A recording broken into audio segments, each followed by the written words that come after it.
Doain istri dan doain apa? Anak. Itu ciri penghuni surga. Ya, makanya di antara ikhtiar kita agar punya anak soleh, kita sering doakan. Nah, kalau ternyata anak tersebut menjadi anak soleh, itu bahagia luar biasa. Sebagian orang menderita, dia punya harta banyak, anaknya tidak soleh. Penderitaan luar biasa. Saya sudah sering cerita, saya pernah naik pesawat suatu kota dengan orang Chinese ya. Saya ngobrol. Dia inilah punya kekayaan ini, punya properti. Saya bilang, "Gimana sekarang?" Dia jujur, dia bilang dia bukan orang Islam. Dia bilang, "Satu sekarang saya sesalkan," kata dia. "Anak-anak saya jauh dari saya. Anak saya jauh dari saya. Saya sudah biayai semuanya, saya totalitas jauh dari saya. Tidak ada telepon saya, enggak ada kunjungi saya. Anaknya kaya, dia juga kaya, tapi apa percuma kekayaan tidak ada anak-anak? Penderitaan. Di rumah sederhana, anak-anak datang tiap hari, mijit-mijit, ngobrol. Bawain pisang goreng, enggak harus pizza, pisang goreng juga oke. Yang penting datang. Bahagia di situ, bahagia sederhana. Lihatlah bagaimana di luar negeri sana, di Eropa, betapa banyak orang-orang tua hidup dengan anjing. Tidak ada anak-anaknya. Anak-anaknya tidak ada yang tengok dia.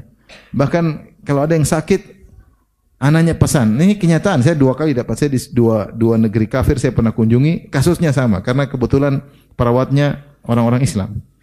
Mereka cerita sama saya, heran Ustaz. 2 negara yang berbeda. Ustaz, heran di sini. Kalau ada orang tua sakit, anaknya bilang, nanti kalau mati telepon saya. Kalau mati baru telepon. Kalau belum mati jangan telepon. Sehingga mereka terkadang bikin film yang indah-indah, bagaimana mengunjungi orang. Belum tentu dilaksanakan oleh mereka, paham? Dan banyak meninggal di rumah, sudah berapa hari, 2 hari, 3 hari, baru ketahuan, atau seminggu, 2 minggu. Kenapa? Enggak ada yang pernah kunjungi. Enggak ada yang pernah telepon. Kalau telepon, loh, ibu kok enggak angkat-angkat? Kan orang khawatir. Tapi enggak pernah diteleponin, mati begitu aja. Penderitaan luar biasa. Satu lagi, ada saya punya kerabat kebetulan jadi perawat di negara bule-bule lah ya intinya. Dia bilang suatu hari ada orang sakit, anaknya pesan, nanti kalau udah meninggal telepon saya. Pas lagi sekarat saya telepon dia. Ini bapak kamu gini, dimarahin. Saya kan udah bilang kalau meninggal baru telepon. Subhanallah. Kalau meninggal baru telepon. Akhirnya udah tua, bawanya anjing. Coba antum lihat. Kemana-mana bawa apa? Anjing. Ngobrol sama anjing, mana anjing. Tapi kalau orang Islam, jalan, lihat.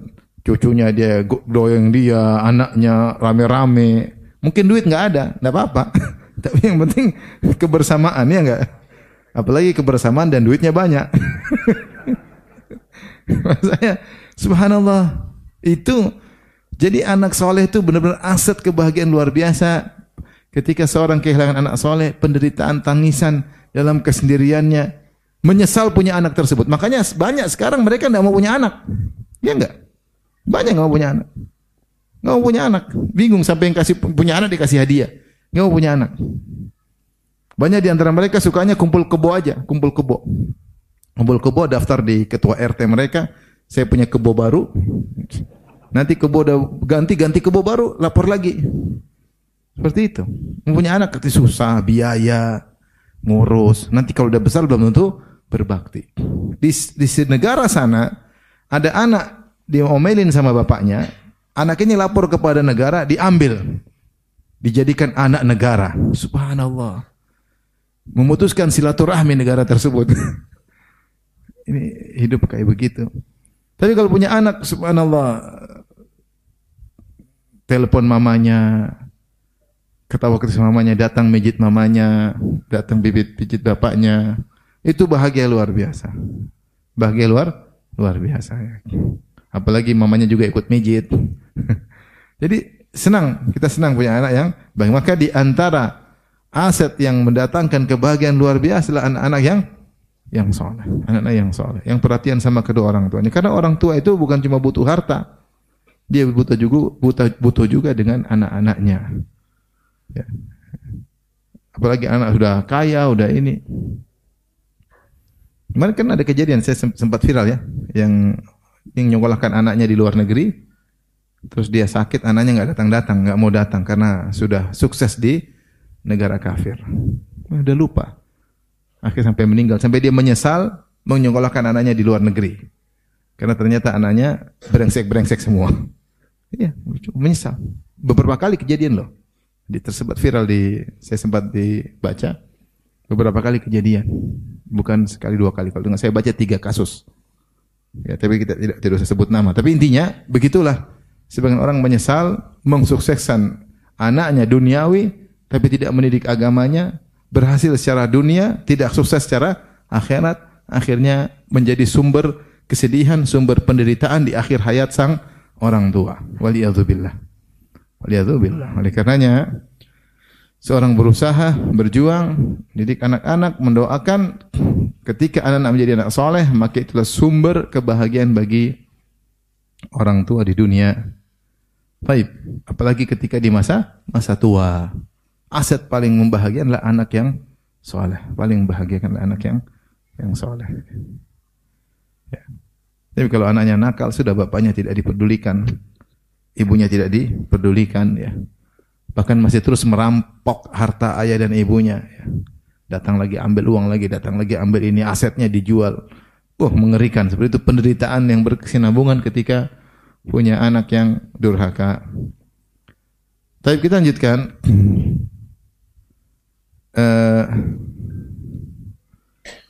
Bagaimana anak menjadi aset bagi kita setelah kita meninggal dunia. Anak ini aset luar biasa.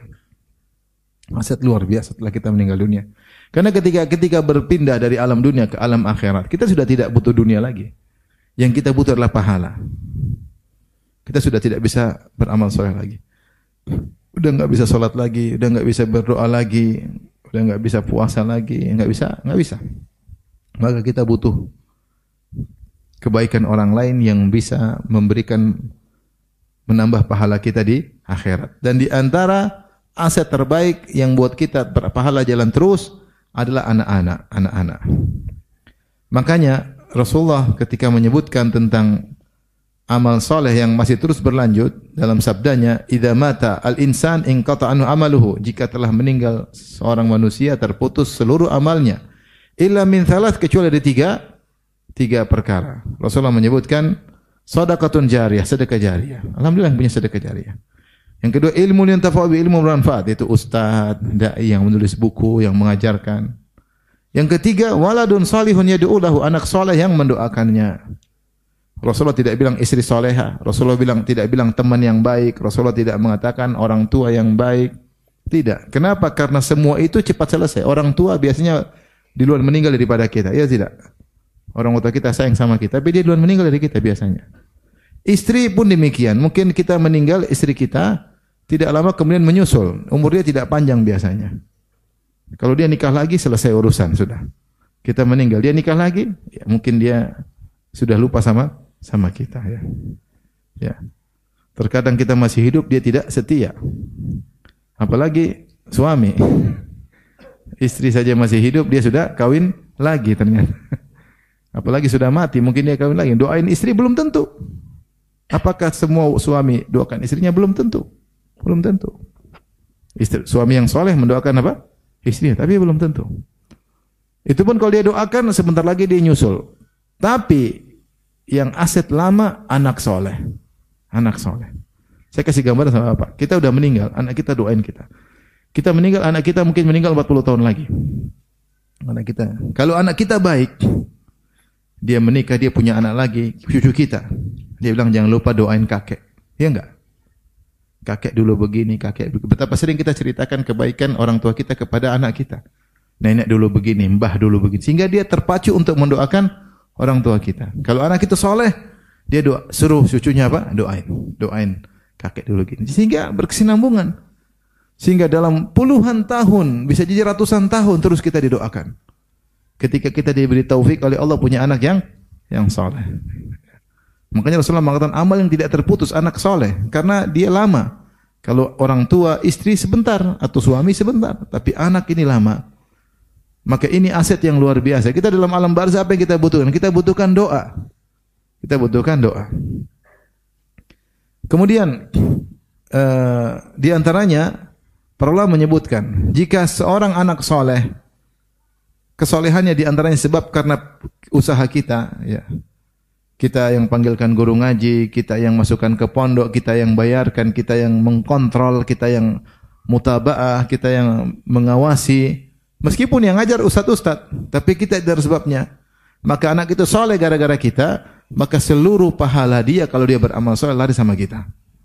Dia ngaji, kita dapat pahala. Dia sholat, kita dapat pahala. Dia umroh, kita dapat pahala. Dia berbuat baik, kita dapat pahala. Dia berkata jujur, kita dapat pahala. Maka ini aset luar biasa.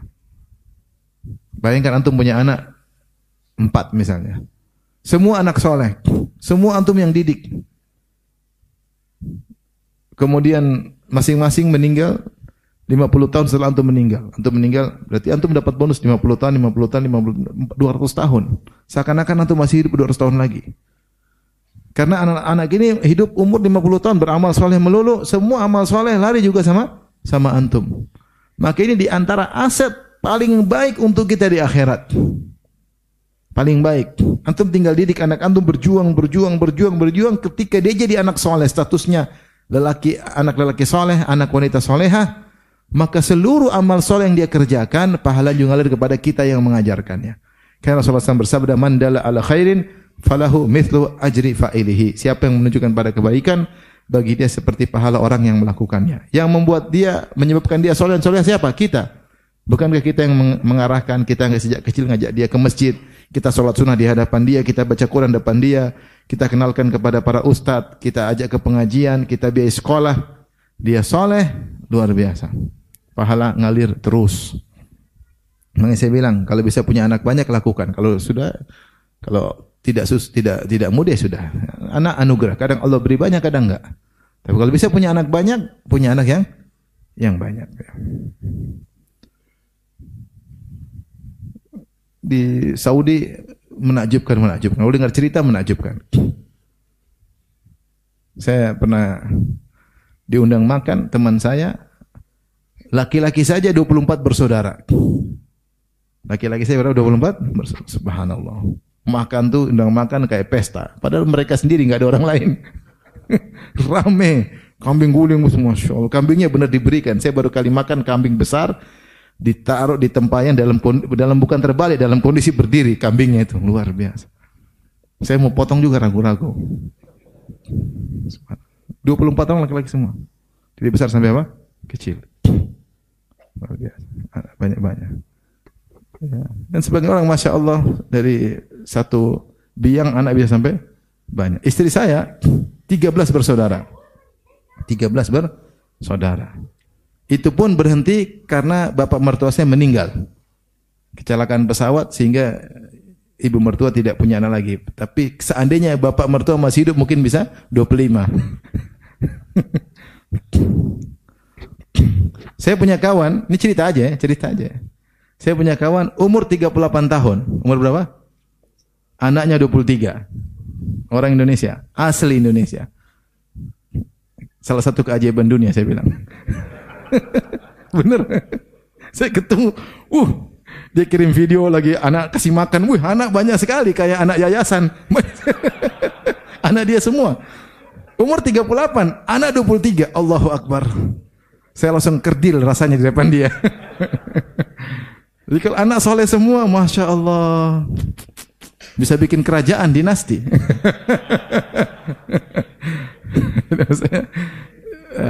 Tidak apa-apa, semua insya Allah. Mau anak sedikit banyak semua dari Allah Subhanahu wa Ta'ala. Yang penting yang ada kita optimalkan. Ya.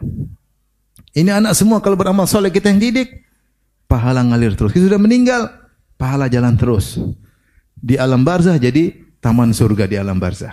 Kenapa? Anak-anak semua beramal soleh. Baik. Bagaimana lagi di akhirat? Di akhirat Rasulullah bersabda, "Innar rajula la turfa'u darajatu fil jannah." Ada seorang di surga ditinggikan lagi derajatnya. Dia berkata, "Anna li hadza?" Kok bisa? Dia tahu amal dia cuma sedikit.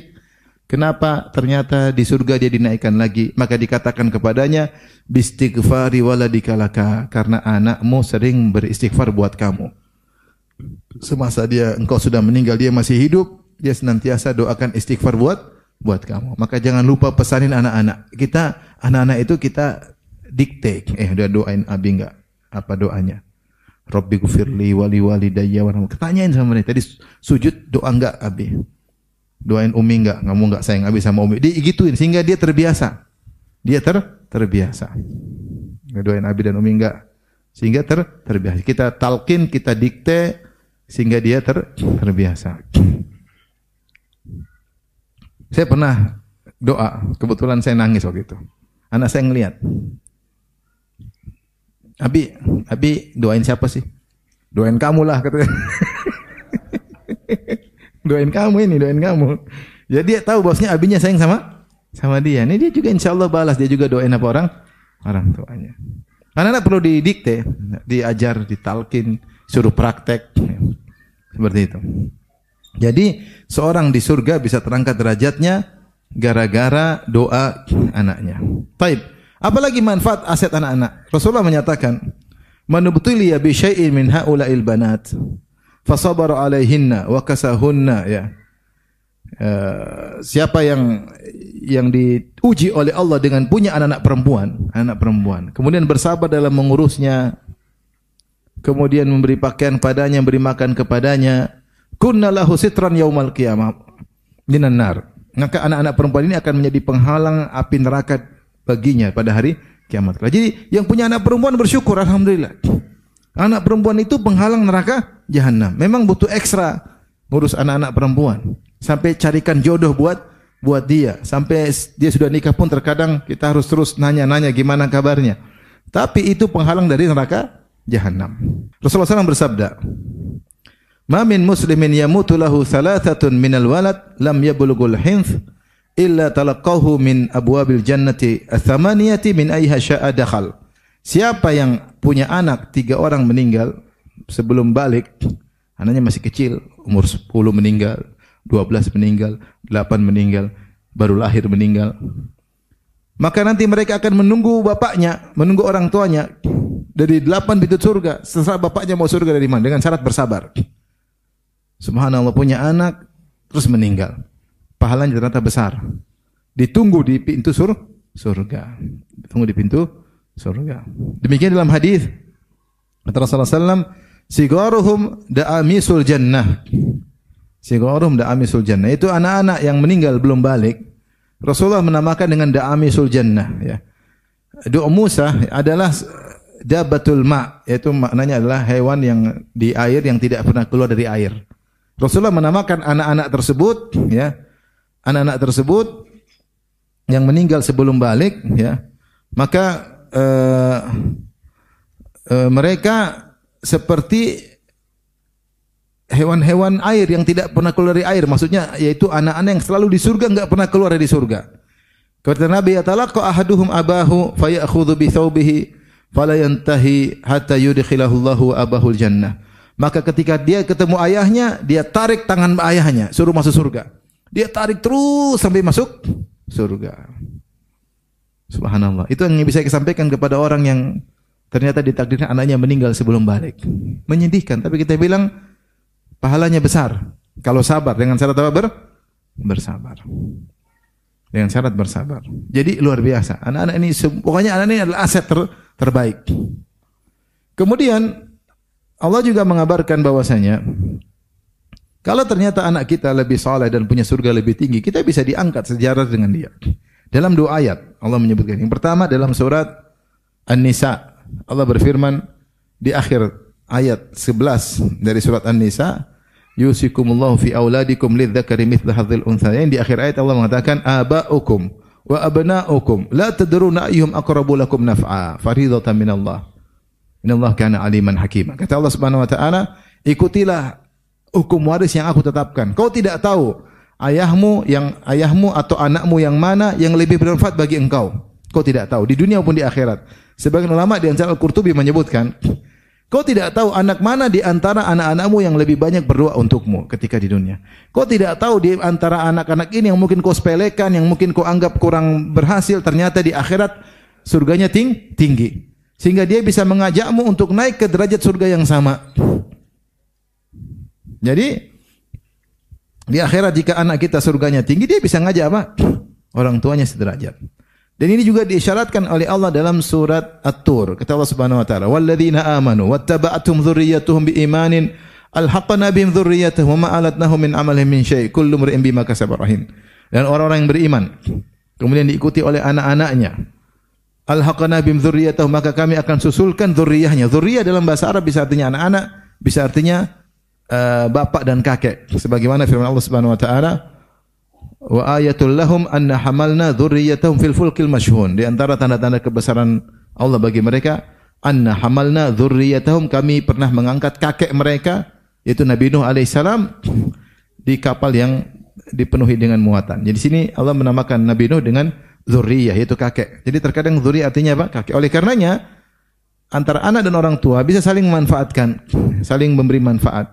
Di antara kata para ulama, jika sang anak di surga yang tinggi, kemudian ayahnya di surga yang rendah, alhaqna bihim dzurriyyatahu, maka ayahnya disusulkan. Wa ma alatnahum min amalin min syai', dan tidak mengurangi derajat sang anak. Adapun terkait dosa, kalau tidak saling penyebab dosa tersebut, kullu mri'in bima kasaba rahin. Adapun dosa masing-masing. Maka ini semua motivasi kita untuk serius terhadap anak-anak. Kalau anak saleh, maka kita yang diuntungkan dunia maupun di akhirat. Jangan pernah ragu untuk mengeluarkan biaya untuk anak-anak. Jangan pernah pelit terhadap anak. Jangan pelit waktu.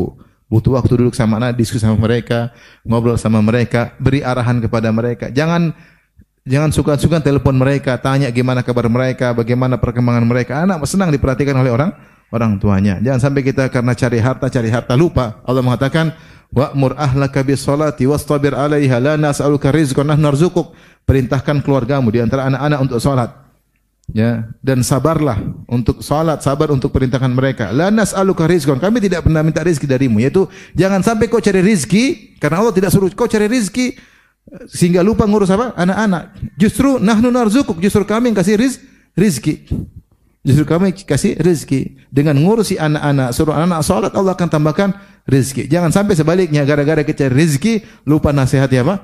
Anak-anak. Terlalu sibuk, di kantor melulu, enggak pernah telepon anak-anak. Gimana salatmu, gimana hafalanmu, gimana teman-teman di kelas, ngobrol sama mereka.